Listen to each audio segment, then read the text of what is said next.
歡迎乘搭高速鐵路前往廣州南。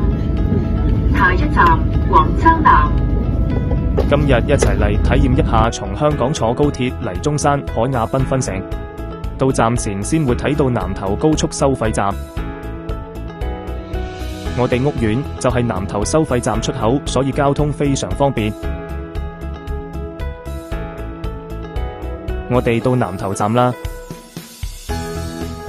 從香港西九龍過嚟廣州南站45分鐘，然後站內換乘一趟城軌17分鐘就到啦。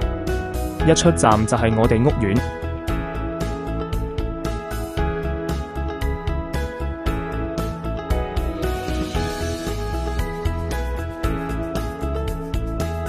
個鹹蛋黃好正啊！